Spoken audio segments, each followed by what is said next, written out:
Hello everyone, आज हम लोग बात करेंगे कोऑर्डिनेशन केमिस्ट्री में आइसोमेरिज्म टॉपिक पे, जिसमें दूसरा पार्ट है। ये पहला एक हो चुका है, स्ट्रक्चरल आइसोमेरिज्म, और आइसोमेरिज्म की जनरल इंट्रोडक्शन हो चुकी है। अब हम बात करने वाले हैं स्टीरियो आइसोमेरिज्म पर। स्टीरियो आइसोमेरिज्म क्या है उस पर थोड़ा सा सोचते हैं। जरा देखिए, मैंने हेडिंग दे रखा है कि हिंदी में उपसहसमजीय यौगिकों में त्रिविम रसायन, या फिर इंग्लिश में लिख दूँ stereo isomerism in coordination complex. ठीक है, हम बाइलिंगुअल ही चलेंगे ताकि सारा चीज़ क्लियर, हिंदी इंग्लिश दोनों को कवर कर ले, दोनों मीडियम वालों को कवर कर सकें। देखें, हिंदी वाले भी थोड़ा एडजस्ट करेंगे इंग्लिश को, इंग्लिश वाले भी थोड़ा हिंदी को एडजस्ट करेंगे। ज़रा समझिएगा क्या है ये जो क्या चल रहा है, इसको देखें। हम जो बात कर रहे हैं त्रिविम रसायन, उस त्रिविम रसायन में हम पहले ही बात कर चुके हैं कि जब मॉलिक्यूलर फॉर्मूला क्या हो, सेम हो। समझिए, शॉर्ट में डेफिनेशन लिख रहा हूँ, मॉलिक्यूलर फॉर्मूला सेम हो, स्ट्रक्चर भी ऑलमोस्ट सेम हो। स्ट्रक्चर मतलब कनेक्टिविटी, किससे कौन सा बंध किससे जुड़ा है, ये सब ये भी लगभग सेम हो, लेकिन इनका जो स्टीरियो है वो डिफरेंट हो। स्टीरियो क्या हो, डिफरेंट हो, तो उसको हम लोग बोलेंगे स्टीरियो आइसोमेरिज्म। क्या क्या लिखा भाई, मॉलिक्यूलर फॉर्मूला आणविक सूत्र समान, स्ट्रक्चर संरचना समान, और त्रिविम में विन्यास भिन्न हो। अब ये त्रिविम में विन्यास, ये ना इसको देखने पर पता चलता है कि ये जो इसके बेस पर, बेस्ड ऑन दिस, ये ना आइसोमेरिज्म भी दो तरह का होता है ना, मुख्यतः दो तरह का। हम कोऑर्डिनेशन कॉम्प्लेक्स में इनऑर्गेनिक कॉम्प्लेक्स की ही बात करेंगे, ऑर्गेनिक में और वैरायटी बढ़ जाती है, तो अभी इनऑर्गेनिक बात कर रहे हैं। एक को बोलते हैं ज्योमेट्रिकल आइसोमेरिज्म, ज्यामितीय समावेयता, है ना, ज्योमेट्रिकल आइसोमेरिज्म, हिंदी में लिख देते हैं ज्यामितीय समावेयता, ज्यामितीय समावेयता। ठीक है, ये लीजिए।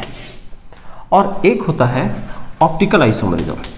क्या भाई, ऑप्टिकल आइसोमेरिज्म, हिंदी में बोल देते हैं इसको प्रकाशीय समावेयता, प्रकाशीय समावेयता। ये लीजिए, हिंदी इंग्लिश दोनों में क्लियर नाम लिख दिया हूं कि प्रकाशीय समावेयता और ज्यामितीय समावेयता।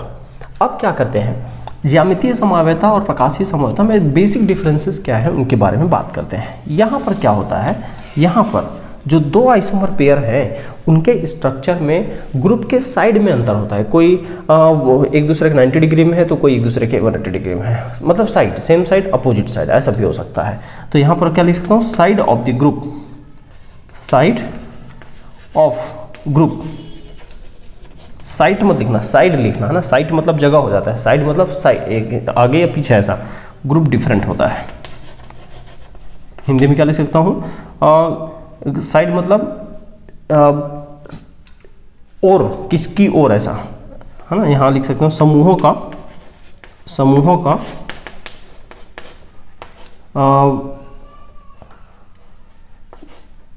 एक दूसरे के रेस्पेक्ट में दिशा अलग अलग होती है, अलग अलग, है ना। और यहाँ पर क्या होता है, यहाँ पर कंपाउंड में ज़्यादा कुछ अंतर नहीं है, कंपाउंड में अंतर नहीं है, लेकिन यहाँ क्या होता है, जब कंपाउंड में कोई लाइट डालते हैं ना, तो लाइट का बिहेवियर अलग होता है। यहाँ पर लिखो प्रकाशीय व्यवहार,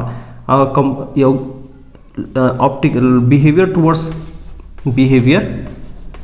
बिहेवियर टूवर्ड्स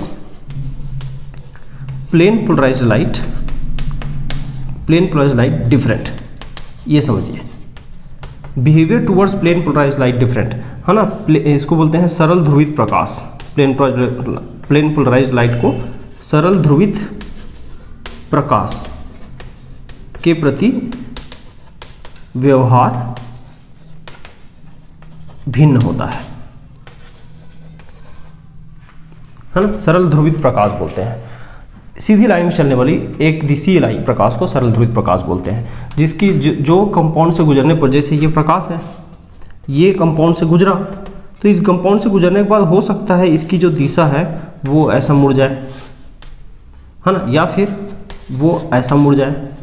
तो ऐसे उस बिहेवियर को दिखाने वाले को ऑप्टिकल आइसोमर बोलते हैं। तो इसको बाकायदा पोलैरिमीटर करके एक उपकरण होता है जिससे नापा जाता है। ठीक है, अब यहाँ से समझिए, ये चलो ठीक है, ये तो समझ में आ गया। यहाँ पर जो शब्द आएगा, यहाँ पर जो शब्द आएंगे, मतलब जो टर्म्स यूज होंगे वो होगा सिस ट्रांस, हिंदी इंग्लिश दोनों में, और एक और शब्द यूज होता फैक और मर। फैक और मर ये क्या होगा ना, जब आएगा तभी बताऊंगा, ठीक है, डिस्कस करते वक्त। यहाँ पर जो शब्द यूज होगा वो होगा, एक ही शब्द यूज करेंगे यहाँ पर, इनेंशोमर। इनेंशोमर, इनेंशोमर। और इनेंशोमर का मतलब होता है प्रतिबिंब समावयी, प्रतिबिंब समावयता या समावयी, ठीक है, इनेंशोमर। ये जो होता है ना, एक जैसे ये देखो लाइट को कहाँ, ये लाइट ऐसा चल रहा था, अब लाइट को ये क्लॉकवाइज घुमा दिया, इस दिशा से राइट साइड घुमा दिया, तो इसको प्लस फॉर्म या डी फॉर्म बोलते हैं।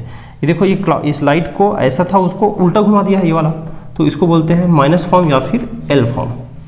तो ये दोनों एक दूसरे का इनेंशोमर कहलाता है। और इनेंशोमर का मतलब होता है मिरर इमेज आइसोमर, मतलब एक दूसरे का बिल्कुल दर्पण प्रतिबिंब दिखना चाहिए, सेम नहीं होना चाहिए, लेकिन अपोजिट हो, लेकिन दर्पण प्रतिबिंब हो। जैसे मेरे ये जो ऐसा बोलूँगा, ये हाथ और इस हाथ का ऐसा ये जो इमेज है वो कैसा होगा, दर्पण प्रतिबिंब होगा, तो उसको बोलते हैं मिरर इमेज आइसोमर, या उसी को बोलते हैं इनेंशोमर, उसी को प्रतिबिंब समावयी। और प्रतिबिंब समावयी में एक रूप का डी होगा तो दूसरा एल होगा, एक प्लस होगा तो दूसरा माइनस होगा। ये इसका मतलब एक अगर लाइट को क्लॉकवाइज घुमाएगा, दूसरा लाइट को एंटी क्लॉकवाइज, एक जैसा भी हो बिहेवियर। अब उसमें कौन सा क्लॉकवाइज कौन सा एंटी क्लॉकवाइज ये पहचानने का काम मशीन का है, पोलारीमीटर जो मशीन होता है उसका है। लेकिन अभी इतना याद रखना कि एक्सपेरिमेंटली क्या क्या टर्मिनोलॉजी होती है उसको मैंने क्लियर कर दिया है, ठीक है। तो ये हो गया एक इसके बारे में इंट्रोडक्शन। अब हमको दोनों साथ साथ पढ़ना है। कोऑर्डिनेशन नंबर हम लोग 4 उठाएंगे जिसमें स्क्वायर प्लेनर और टेट्राहेड्रल होगा। कोऑर्डिनेशन नंबर 6 उठाएंगे जिसमें केवल ऑक्टाहेड्रल होगा। तो 3 कंपाउंड के बारे में हमको पढ़ना है। ज्योमेट्रिकल भी उसी में पढ़ेंगे, उसी में ऑप्टिकल। पहले ज्योमेट्रिकल देखेंगे, ज्योमेट्रिकल हो जाएगा तब उसमें ऑप्टिकल देखेंगे, ठीक है। तो ज्योमेट्रिकल और ऑप्टिकल साथ साथ चलेगा। लेकिन अब हमको क्या है, ये एक्सपेरिमेंट तो हम बार बार कॉपी में कर नहीं सकते, है ना। बस ये समझ सकते हैं कि ये इनेंशोमर मतलब मिरर इमेज आइसोमर। लेकिन पहचान कैसे करें, कोई आइसोमर देगा कि नहीं देगा, ये कैसे पहचाने, तो उसके लिए हम तरीका को यूज़ करते हैं। इधर ज़्यादा बताने की जरूरत नहीं, इधर मैं जब आऊँगा उसी से मैं बताऊँगा। सीस मतलब होता है सेम साइड, ट्रांस मतलब होता है अपोजिट साइड। जब 2 ग्रुप सेम साइड हो तो सीस, 2 ग्रुप अपोजिट साइड हो तो ट्रांस। फेशियल मतलब सीस की जगह फेशियल, और मेरिडियनल मतलब ट्रांस की जगह मेरिडियनल। कभी कभी कब यूज़ होगा, जब एग्जाम्पल आएगा उस समय बताऊँगा, ठीक है। हाँ, याद रखें। इतना होने के बाद, इतना हो गया भाई, अब क्या करें।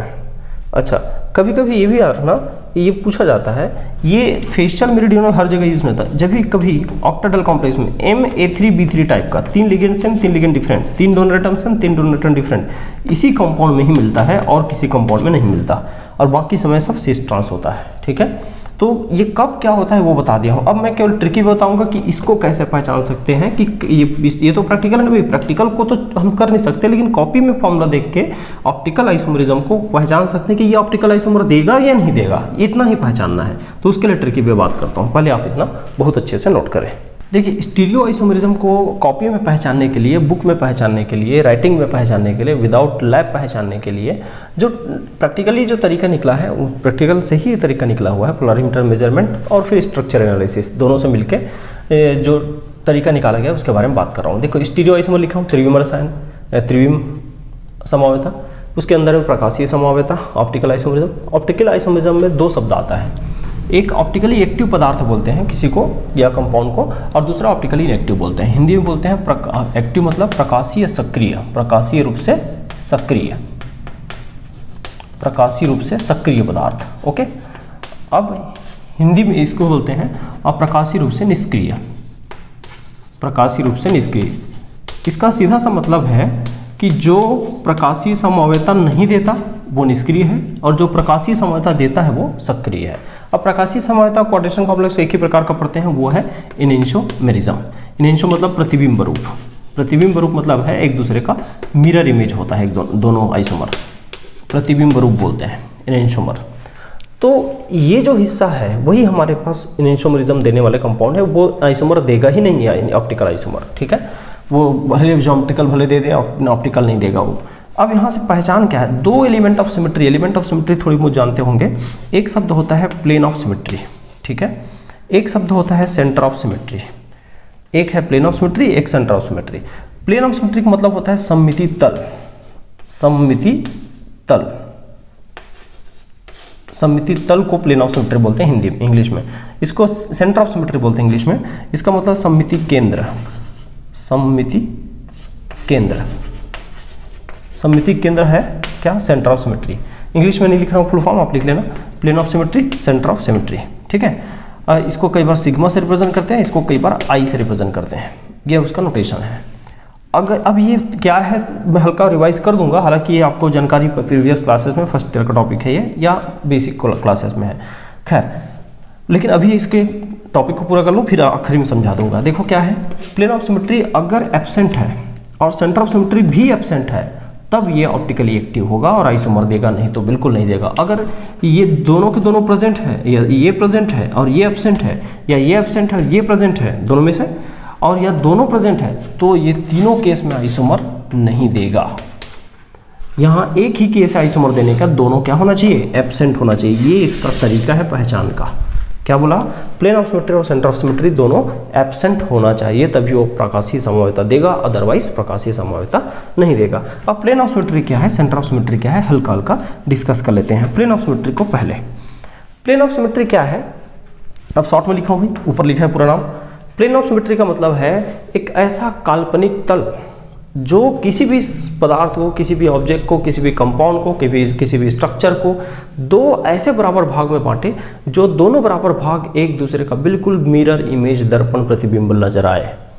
क्या बोला, ऐसा काल्पनिक तल जो किसी भी मॉलिक्यूल को, किसी भी कंपाउंड को, किसी भी स्ट्रक्चर को ऐसे दो बराबर भाग में बांटे कि दोनों भाग एक दूसरे का बिल्कुल दर्पण प्रतिबिंब दिखे, तो उसको बोलते, उस काल्पनिक तल को बोलते हैं प्लेन ऑफ सिमेट्री, सममिति तल, है ना। An imaginary plane that bisect molecule into two equal halves which are mirror images of each other, ये इसका डेफिनेशन है।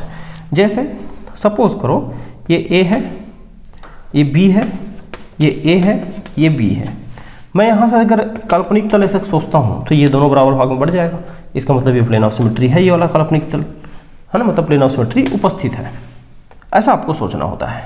अच्छा, ऐसा कहीं हो सकता है भाई, किसी भी तरह से, यहाँ से यहाँ आगे पीछे सब तरह से लगा सकते हो, ध्यान रखें इस चीज़ को। अच्छा, सेंटर ऑफ सिमेट्री को डिफाइन कर देता हूँ अलग से।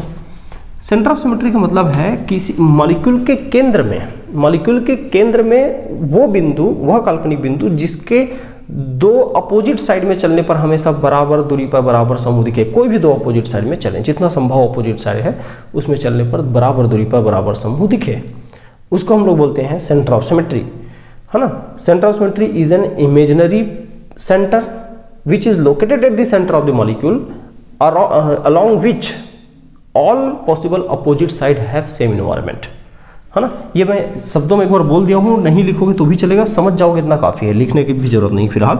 जैसे देखो ये ए है, मान लो ये बी है, मान लो ये बी है, तो इस ए पर एक काल्पनिक बिंदु मैं लगाऊंगा, जिससे इधर भी चलूंगा तो वही मिल रहा है, इधर भी चलूंगा तो वही मिल रहा है, यहाँ पर बोलूंगा सेंटर ऑफ सिमेट्री प्रेजेंट है।